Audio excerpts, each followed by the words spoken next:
What is up, my dearest of oomps and historians? And today's special video, as you can tell by this week, is the 80th anniversary of VE Day, Victory in Europe Day, basically the end of the Second World War in Europe. And today's video, I would like to do a little bit of something that I haven't really seen done before, actually. A video on the history of Scotland during that war period. Now, a list of what will be covered will be shown here right now, and if you want to go to those specific parts, here are the timestamps. Anyhow, let's get into the video. Scotland has been both part of the British Isles and the British Empire, was a main standing point in the defence of Britain itself and the GI-UK gap, otherwise the gap between Greenland, Iceland, and the United Kingdom, where British RAF aircraft can operate freely and hunt down Kriegsmarine submarines. In the east of Scotland, however, this was the site of the first air battle of the war, being the Battle of Rosyth. This is where German Luftwaffe aircraft were set to destroy the Forth Road Bridge and the HMS Hood. Not to mention how important Glasgow was as a whole to the whole British Empire, as it had been one of the main crown jewels due to its shipping and industrial build-up in the city and around the city as a whole. Unlike the First World War with a singular air raid over Edinburgh, World War II saw massive, devastating blows to the Central Belt and a majority of the Scottish cities, particularly Glasgow, Edinburgh, Aberdeen, and Dundee. The only city that was deemed safe enough and far enough from the Luftwaffe was Inverness, where the RAF still constructed many airfields, such as these two called Farne and Tain, which have been abandoned now, with the only known operating one being RAF Lossiemouth, where the 99th Squadron engaged the German pocket battleship Deutschland. Other notable sites include Leuchars, which a Hudson aircraft stationed engaged a German aircraft for the very first time on the 4th of September, a few days since World War II began. Another known victory was the sinking of the German battleship KMS Tirpitz, where the three RAF bases, Kinloss, Lossiemouth, and Milton, all originate from Scotland. In correlation on what I'm talking about, I would like to present forth the topic about the Clydebank bombings, which were a set of raids during the days of the 13th to the 14th of March 1941 around the area of Clydebank and in general Glasgow. This area was vital to the shipyard construction of multiple important capital ships, and of course its vital industry. This includes hitting the town of Greenock, which was at the mouth of the Clyde. In total, these raids costed the lives of 1,000 people and more than 8,000 homes either damaged or destroyed. While these raids were smaller compared to the likes of London or Coventry, these had a much more lasting damage impact, with this street being the only remainder of what was Clydebank at that time. Just like the rest of Britain, Scotland evacuated most of its children to the countryside and took refugees from England itself, and thus sending them up the countryside yet again. This was except for the main workers who were working in the factories and, of course, volunteering to sign up for the army. And now we go to a much more intriguing and in-person video compilation. These next series of clips are taking place in the town of Coatbridge at the historical industrial site of Summerlee Museum. It's now 1939 and World War II begins. Europe is at war again. Scarred by the experience of the previous war, there are less volunteers. In order to meet the number of troops required, the good citizens of Lanarkshire, as throughout the country, are conscripted. The government knows that war is fought with spanners and drills as much as guns and bombs.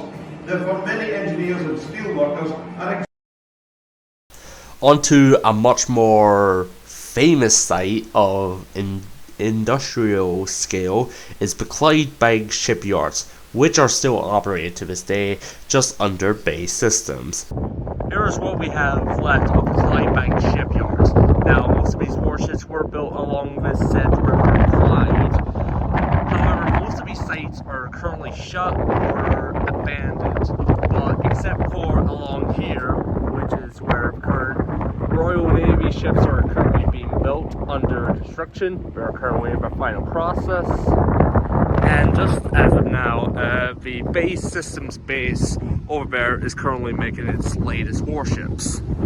At the beginning of the war, the shipyards were home to the construction of the HMS Indefatigable, the HMS Hull, and the HMS Duke of York, famous ships that were served across the oceans, with the Indefatigable helping to sink the German battleship Tirpitz and continue to see success in the British Pacific Fleet. Now then, moving on to much more of the armed forces side of the conflict.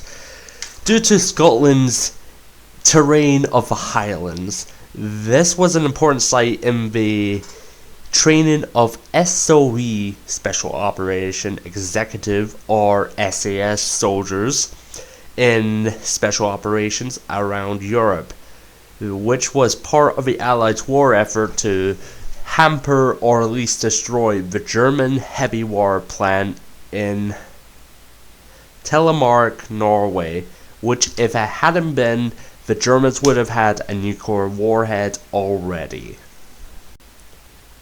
Much more further north is the naval base of Scapa Flow, which is the home of the British naval fleet. This fleet mainly consisted of a lot of the old British battleships and was the site of the first submarine on battleship attack, where the German submarine U-47 sank the World War I battleship Royal Oak after it slipped through the defenses. In retaliation, much of the sea around it was heavily fortified with both mines, Churchill barricades, which are just basically like barricades but on the sea, you know, that type of thing, along with broken ships. These were heavily built by Italian POWs, who had also built up a chapel nearby. The RAF also commissioned RAF Grimsetter, which is now Kirkwall Airport.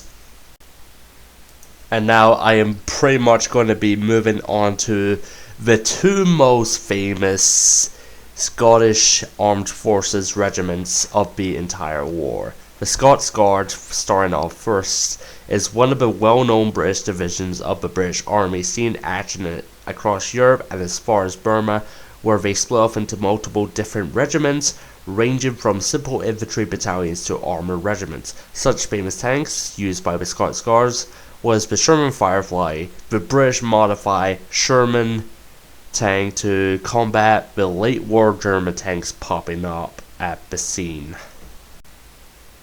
Another famous regiment of this is the Black Watch, which is one of the most infamous battalions that was a staple of the entire armed forces. Served during the Anglo-Egyptian War of the 1800s, these were an active unit during the First World War and the Second World War. The 1st and 2nd battalions of the regular army served through Europe, Africa, and Asia, while the Home Army served in both offense and defense, mainly in the defense of the British Isles.